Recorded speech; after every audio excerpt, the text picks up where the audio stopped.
Hi friends, welcome back to the Shea Report YouTube channel. Thanks so much for joining. If you're new here, be sure to subscribe. If you're returning, thanks so much for returning. Be sure to share this channel, like all the things. So the reason I'm posting this video is on the Shea Report Instagram page. I posted a tiny little video talking about how those who are in authority, specifically our government and some businesses, are starting to push the mask mandates again. And I had a little bit of pushback, not too much, but just a little bit. And I wanted to share some information from some very smart people who are actually in the medical field, have degrees, if that means something to you. That really doesn't mean anything to me, but some people need a little more evidence. They need someone to have some sort of schooling behind them in order to believe anything. So I'm going to share a couple little clippings from Dr. John Campbell. If you don't follow him on YouTube, you definitely should. He's very smart. He's actually a retired nurse teacher. He's traveled over Asia and into Africa, teaching medical students, great information in the healthcare field.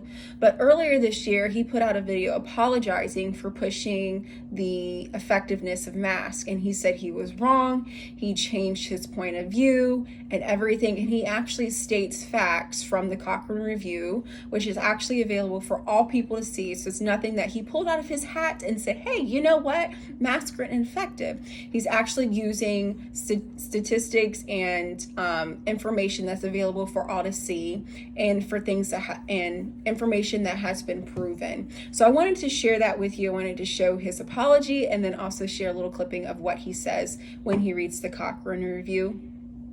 So I'm going to roll right into that and then I'll pop back on again. Well, a warm welcome to today's talk. And it turns out that these masks we wore for such a long time are actually completely useless, as indeed are these paper ones that we also wore for a long time. So they don't seem to do anything at all, according to the data. And as well as that, they make your glasses steam up. Now, welcome. It's Thursday, the 2nd of March, 2023 today. Now, I want to apologise for advocating for the use of masks for pretty well all of the end of 2020 and pretty well all of 2021. We changed our position on this channel on the 19th of February 2022. So for advocating masks before that, my apologies, I was wrong, or at least it's certainly not supported by the data. Okay, there he said it. He says, I apologize. I am sorry for spreading false information. So we're going to roll right into the statistic and the data portion of how ineffective masks are. Here's the next clipping. Or at least it's certainly not supported by the data. So let's look at the author's conclusions of this study here. I just want to read these out.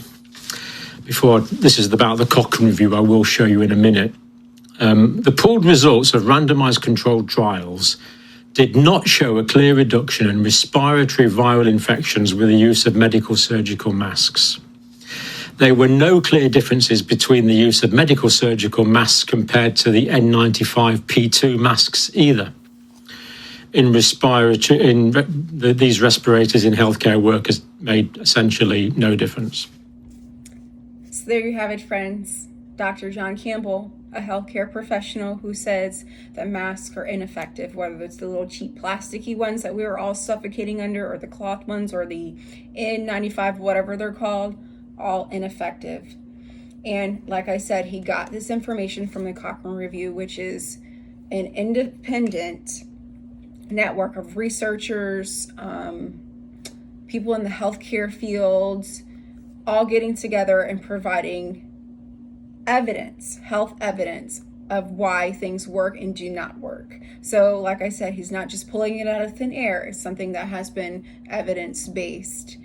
So the thing that I wanted to definitely clarify is that the people who say they're in charge or are in charge of running and managing this whole show, they have no right to tell us what to do with our bodies as far as healthcare related nothing, they have no right to tell us what to do. And especially if there's evidence that it does not work. It's just one extra way to control us. And if we allow it again, shame on us. First time, okay. Second time, we're the fool. And I don't want to be the fool this second time. I also don't want other people to be hurt. I had a friend who lost her job because she wouldn't wear a mask, or chose not to wear a mask because, for obvious reasons, I almost lost my job. I was punished for it, for not wearing a mask. It was very difficult for me, definitely physically. And a few months ago, I actually had something horrible happen to me that now proves that I should not be wearing a mask. Different story, different topic, but I do not want to be trapped and enslaved in that again. I want to use my head, and freedom reigns. We should be more wanting to hold on to our freedom more than we're worried about a virus. And this whole other scheme that they're concocting up is something planned to restrict our rights. We need to stand strong. We need to promote freedom. I have another video coming up pretty soon. I think you will really like it. It's about the federal government. Stay tuned for that. But in the meantime, be sure to like, share, and subscribe. Share this video. Maybe someone needs a little extra boost from a evidence perspective for people who are more into listening to medical professionals. This may help them jump over the edge and to see things the clear way. So, like I said, I'll see you in the next video, and thanks so much for joining.